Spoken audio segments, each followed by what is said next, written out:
Hello दोस्तों, नमस्कार। Toppers notes के डेली करंट अफेयर क्लासेस में आपका एक बार फिर से बहुत बहुत हार्दिक स्वागत है। और मैं हूं Manish Kumar, current affair faculty on this channel. तो दोस्तों, आज है 10 जुलाई, तो अपन 10 जुलाई के करंट अफेयर पढ़ रहे हैं। तो आइए जानते हैं आज क्या अच्छी अच्छी न्यूज़ रही हैं हमारे लिए, जो हमारे एग्जाम पॉइंट ऑफ व्यू से बहुत ज़्यादा लाभदायक हो सकती हैं। तो बने रहिए मेरे साथ और चैनल को लाइक कीजिएगा, सब्सक्राइब भी कीजिएगा और शेयर भी कीजिएगा। तो देखिएगा आज की क्या न्यूज़ है। 10 जुलाई है आज, और 10 जुलाई को अपन क्या क्या पढ़ेंगे देखेंगे। सबसे पहले तो देखो, सबसे पहले ये फ़ोटो आपको दिख रहा होगा, ये कौन है? ज़रा मुझे आप कमेंट बॉक्स में बता सकते हो ये कौन है। तो पहले इनका नाम मुझे कमेंट बॉक्स में बताओ, अगर आप इनसे परिचित हो तो, और नहीं परिचित हो तो कोई बात नहीं, मैं अभी आपको बता ही दूंगा। उससे पहले मैं आपसे पूछना चाहता हूँ, ठीक है, जल्दी से मुझे बता दीजिएगा। तो अभी हाल ही में क्या हुआ है, आपको पता होगा कि जो WHO है, ठीक है, WHO ये बहुत ज़्यादा चर्चा में बना हुआ है। आपको पता ही होगा WHO है ना, क्योंकि अमेरिका ने, मैंने कल की क्लास में आपको पढ़ाया था, अमेरिका ने इसकी सदस्यता पूरी तरह से छोड़ ही दी, आधिकारिक तौर से छोड़ दी है, ठीक है।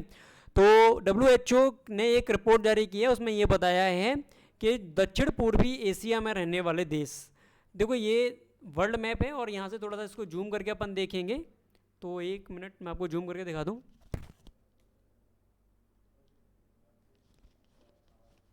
ये देखिए यहाँ से, ठीक है, ये हमारा भारत है, ये यहाँ पर भारत है। और ये दक्षिण पूर्वी एशिया कौन सा वाला हिस्सा लगता है? ये लगता है ये वाला, ठीक है, इस तरफ वाला।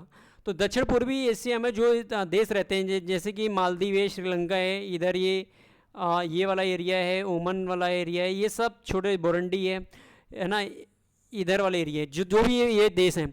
इन देशों में अभी दो देश ऐसे निकले हैं जो कि जो उनमें चेचक और खसरा की बीमारी से वो पूरी तरह से बच चुके हैं। यहाँ से देखिएगा इसको, ये देखो यहाँ से आइएगा, ठीक है, यहाँ से, ठीक है। तो ये क्या हुआ है, अभी दो देश ऐसे कौन कौन से हैं वो, उनके नाम अपन जानेंगे। एक तो है मालदीव और एक कौन सा, श्रीलंका।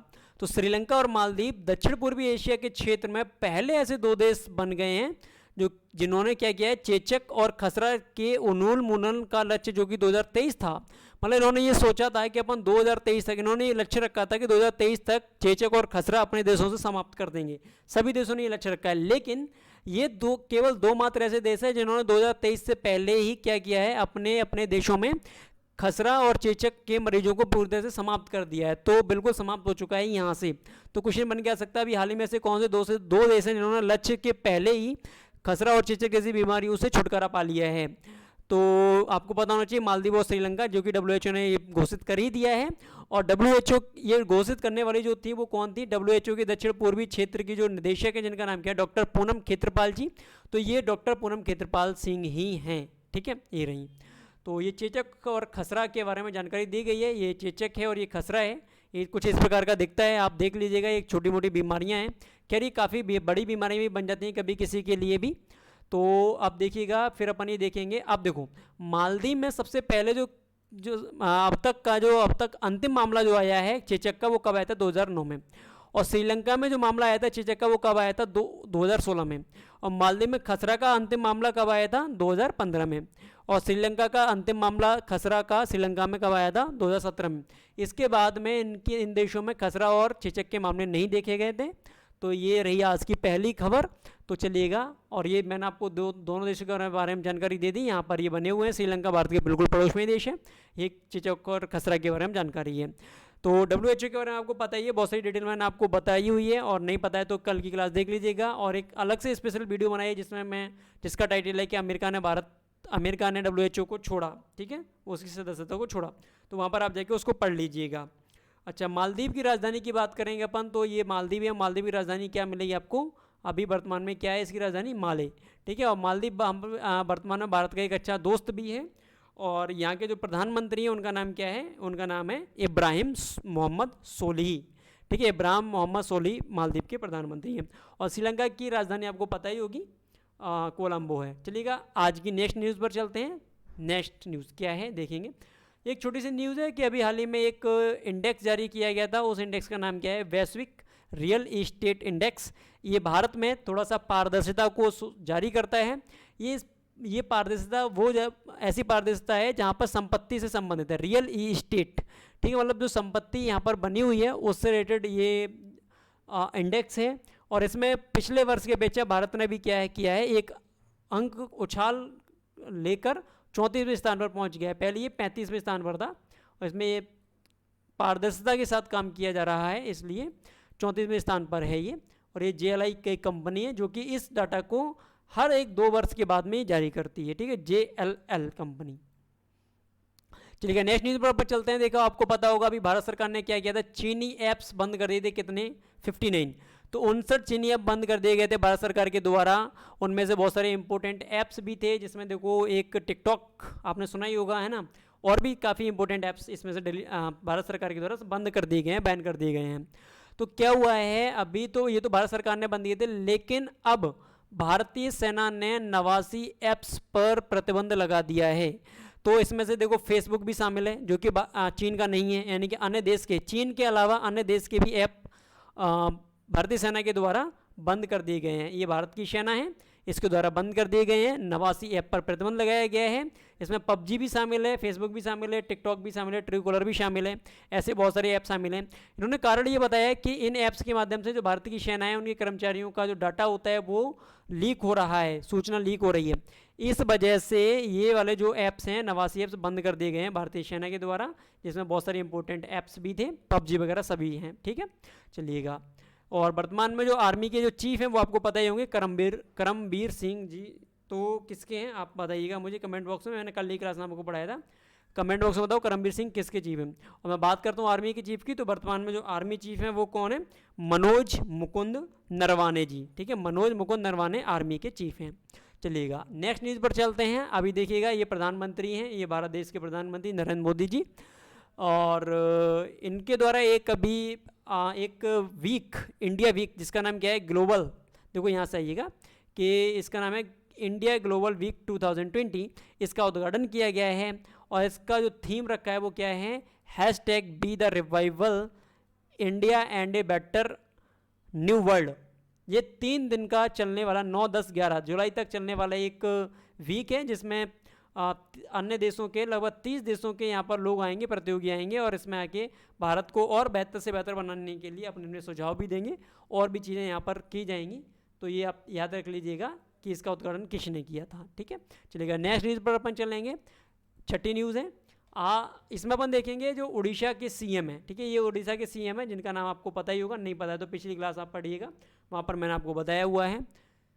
इन्होंने क्या किया है कि राज्य में जितनी भी ऐसी भूमि जो कि सरकारी भूमि है लेकिन उसका प्रयोग नहीं हो पा रहा है ठीक से, मतलब किसी ने तो या तो वो कब्जा रखी है या फिर वो बंजर पड़ी हुई है, यहाँ पर खेती नहीं हो पा रही बल्कि वो खेती लायक है। तो इस तरह की भूमि को पता करने के लिए इन्होंने एक नई टेक्नोलॉजी लेके आए हैं, उसका नाम क्या है, ब्लूश, ठीक है, Bhubaneswar land use intelligence system. इसमें स्पेस टेक्नोलॉजी का इस्तेमाल किया गया है और आर्टिफिशियल इंटेलिजेंस का भी इसमें इस्तेमाल किया गया है। तो इसके द्वारा ये बताया जाएगा कि जो भी यहाँ पर सरकारी ज़मीन है कहाँ कहाँ क्षेत्र में फैली हुई है, इन सबको इकट्ठा करो और इन पर खेती वगैरह करनी है, या फिर जो भी उपयोग में लाना है उसको उपयोग में लाओ। तो पारदर्शिता और जवाबदेही को बनाने के लिए ये ध्यान दिया गया है उड़ीसा सरकार के द्वारा। तो ये ब्लूश सिस्टम है जो कि इस प्रकार से कुछ काम करेगा, ठीक है, ये देख लीजिएगा, ये ब्लूश है। और पूरा नाम आपको मैंने बता दिया, Bhubaneswar land use intelligence system, जो कि सैटेलाइट्स वगैरह इस प्रकार से काम, जैसे सैटेलाइट्स करते हैं वैसे ये काम करेगा, ठीक है। चलिएगा आज की नेक्स्ट न्यूज़ पर अपन चलते हैं। देखो यहाँ से आइएगा, ये यहाँ से, ये देखो इनको तो जानिएगा। सबसे पहले ये कौन है आपको पता होगा, ये वर्तमान में भारत के रक्षा मंत्री हैं और पूर्व गृह मंत्री भी रह चुके हैं, राजनाथ सिंह जी। तो वर्तमान में जो गृह मंत्री हैं उनका नाम आपको पता ही होगा, अमित शाह जी हैं। तो ये राजनाथ सिंह जी हैं, इन्होंने क्या किया है, ये वर्तमान में रक्षा मंत्री हैं, इसलिए इन्होंने क्या किया है, इस एरिया में ये देखो आपको पता होगा, इधर से लेके ये थोड़ा सा यहाँ से लेके ऐसा करके इधर तक ये जो लाइन खींची मैंने वो क्या है, वो है LOC, ठीक है, इस तरफ, और इधर ये लाइन खींच रहा हूँ वो क्या है, LAC, तो LAC, ठीक है, LAC। तो ये वाला जो एरिया है वो किसने कब्जा रखा है, ये चीन का है, और ये किसका है, POK अर्थात पाकिस्तान का है, पाकिस्तान ऑक्यूपाइज कश्मीर।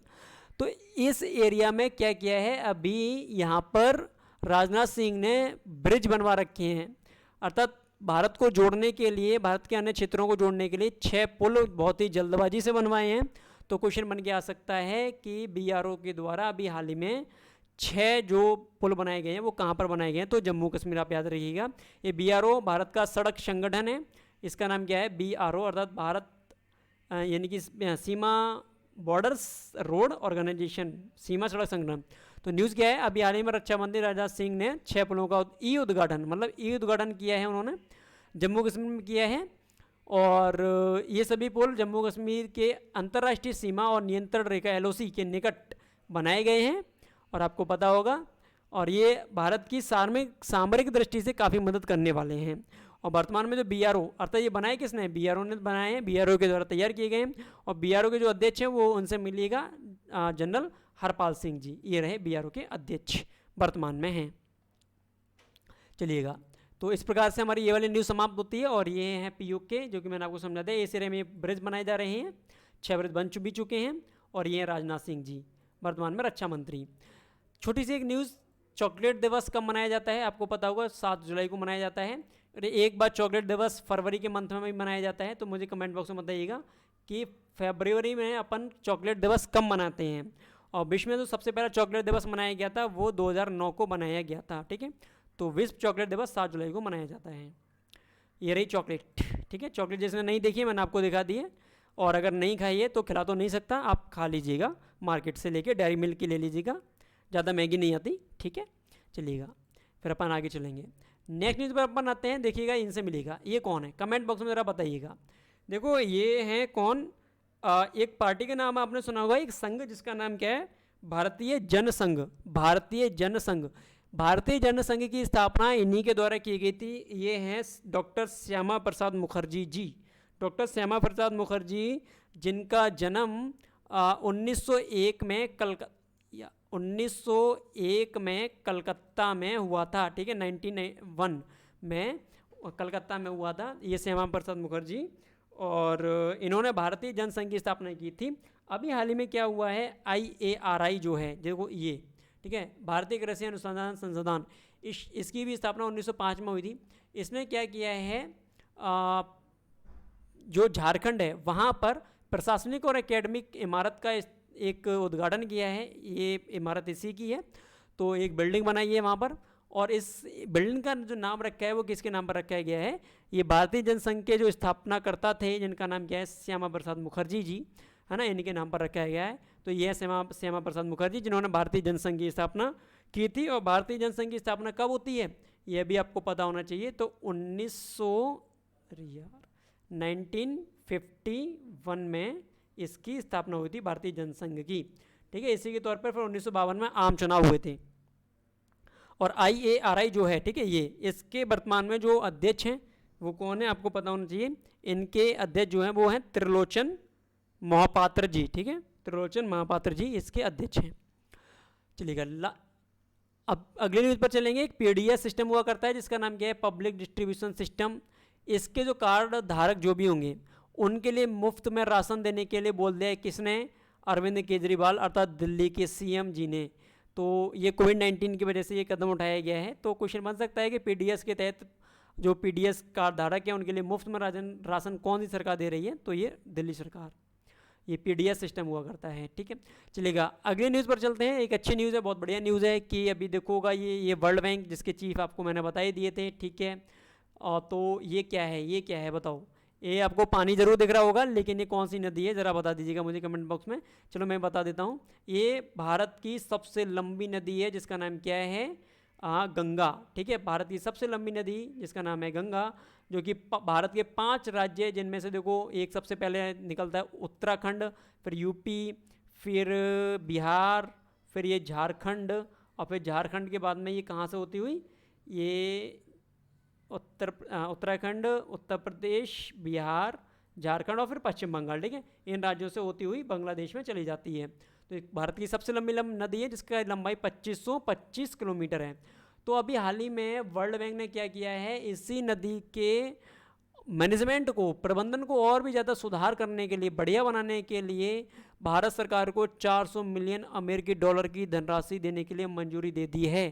ठीक है, तो ये क्वेश्चन बन के आ सकता है कि वर्ल्ड बैंक ने किस बैंक के लिए राशि दी है, तो आपको पता होना चाहिए ये जो गंगा नदी है उसके लिए, क्योंकि भारत की GDP का लगभग 40% हिस्सा, ये जो घनी आबादी है इस गंगा नदी के आसपास वो वहाँ पर ही रहता है, और 40% हिस्सा इसी आबादी से निकल के आता है।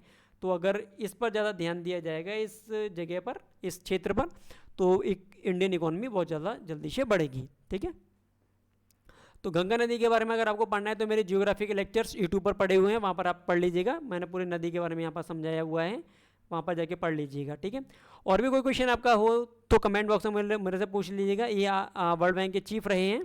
ठीक है, चलिएगा फिर अपन चलते हैं एक अच्छी न्यूज़ पर, जो कि बहुत ज़्यादा ख़राब भी न्यूज़ हो सकती है आगे चल के भारत के लिए। देखिएगा क्या हुआ है अभी हाल ही में कि चीन के एक क्षेत्र हुआ करते, देखो यहाँ से आइए, यहाँ से समझिए, ये चीन है और ये मंगोलिया है, इसके इस वाले इलाके में, ठीक है, इस तरफ वाले इलाके में ये मंगोलिया है, ये चीन है।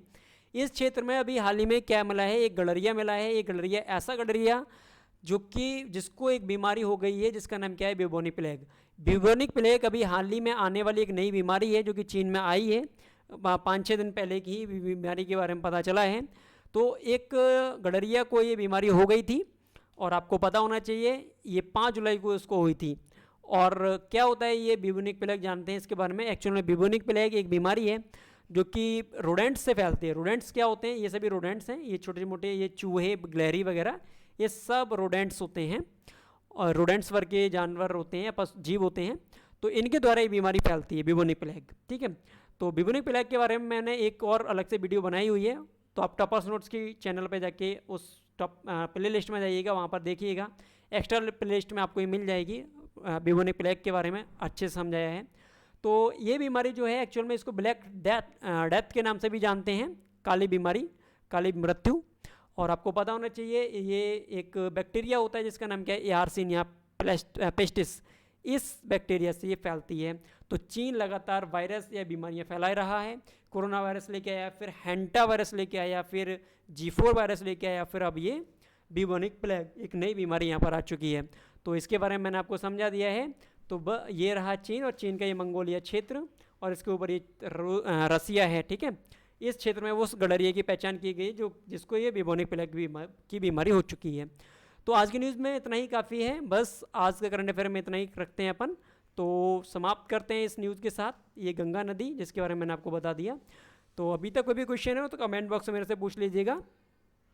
और चलते हैं आज के न्यूज़ के बारे में। कल होगा 11 जुलाई, तो कल अपन 11 जुलाई करंट अफेयर कंटिन्यू करेंगे। बहुत बहुत धन्यवाद।